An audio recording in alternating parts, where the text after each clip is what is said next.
Global से local news का रुख करते हैं। आपको एक मशहूर कन्नड़ एक्टर से मिलवाते हैं जो अपनी कला नहीं बल्कि कलाकारी की वजह से हेडलाइंस में है। लेकिन उनकी चर्चा ना तो किसी ब्लॉकबस्टर फिल्म के लिए हो रही है और ना ही किसी फिल्म में बेहतरीन अदाकारी के लिए। अब विजुअल्स कुछ और बोल रहे हैं, ध्यान से देखिएगा। बल्कि वो गोल्ड के साथ अपनी गिरफ्तारी को लेकर सुर्खियों में है। गोल्ड तस्करी मतलब, नाम है रान्या राव। हो सकता है आपने इनका नाम ना सुना हो, संभव है कि आप में से कई लोगों ने इनकी कोई फिल्म भी ना देखी हो, एक्टिंग करते भी ना देखा हो। लेकिन आज इनका नाम और इनका काम आप अच्छी तरह से जान लेंगे क्योंकि ये ट्रेंड कर रहा है। पहले इनकी गिरफ्तारी से जुड़ा कारनामा आपको दिखाते हैं। कन्नड़ एक्ट्रेस रान्या राव को 3 मार्च को बेंगलुरु इंटरनेशनल एयरपोर्ट पर गिरफ्तार किया गया। हालांकि खबर अब सामने आई है, डीआरआई ने उन्हें करीब 15 किलो सोने के साथ पकड़ा है, जिसकी कीमत मौजूदा वक्त में 12 करोड़ रुपए से ज्यादा है। रान्या कर्नाटक पुलिस हाउसिंग कॉर्पोरेशन के डीजी की सौतेली बेटी है। डीआरआई अधिकारियों के अनुसार दुबई से एमिरेट्स फ्लाइट के जरिए वो भारत लौटी थी। अदालत ने रान्या राव को 14 दिन की न्यायिक हिरासत में भेज दिया है, यानी अब वो जेल में है। जानकारी के मुताबिक रान्या ने एयरपोर्ट पर उतरते ही खुद को कर्नाटक के डीजी की बेटी बताया था, लेकिन पुलिस से कॉन्टैक्ट निकालने की भी कोशिश की। लेकिन डीआरआई ने उन्हें हेडक्वार्टर में पूछताछ के लिए सीधे ले जाती है। जांच में पता चला है कि वो सोना अपने कपड़ों में छिपा रही थी। इस गिरफ्तारी के बाद कर्नाटक में सियासी बयानबाजी हो गई।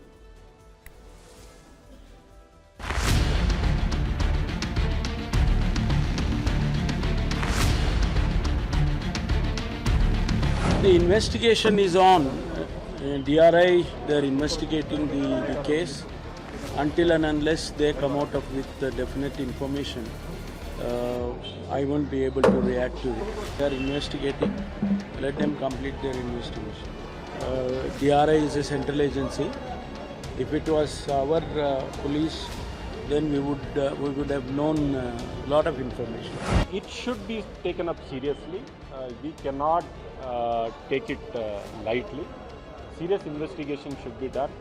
How this has happened, whatever, irrespective of the background, whether it is an IPS officer's daughter or a common man's daughter, law should be applied equally on everyone. If it is true, if the police have a part in this, this is a total misuse of police power. So I think government will take stern action on this. DGP's daughter is incidental. She is an accused. She is indulged in smuggling activity. Law will take its course. Whether she is DGP's daughter or a common man's daughter or Chief Minister's daughter or Prime Minister's daughter. Law, it does not matter. अब आपको बता दें कि कन्नड़ फिल्मों की कलाकार रान्या राव कैसे airport पर बिजनेस वाली कलाकारी के जरिए डीआरआई को चकमा दे रही थी और कैसे अधिकारियों ने उसे गोल्ड के साथ पकड़ लिया। रान्या राव 15 दिनों में 4 बार दुबई जा चुकी थीं। सुरक्षा एजेंसियां पहले से ही उसकी एक्टिविटी पर नजर रख रही थीं। फ्लाइट की लैंडिंग से 2 घंटे पहले डीआरआई ऑफिसर एयरपोर्ट पर पहुंच गए। एक्ट्रेस की सेटिंग देखिए, एयरपोर्ट पर मदद के लिए पहले से पुलिस कांस्टेबल तैयार था। उसने कांस्टेबल की मदद से सिक्योरिटी चेकिंग से बचने की कोशिश की, लेकिन डीआरआई की टीम ने गोल्ड के साथ पकड़ लिया। उसने जैकेट में करीब 15 किलो सोना छिपा कर रखा था। डीआरआई के अनुसार बिजनेस के नाम पर वो गोल्ड की तस्करी कर रही थी। उसने एयरपोर्ट पर बताया कि बिजनेस के सिलसिले में वो दुबई गई थी। डीआरआई का दावा है कि वो तस्करी के एक बड़े नेटवर्क का हिस्सा हो सकती है।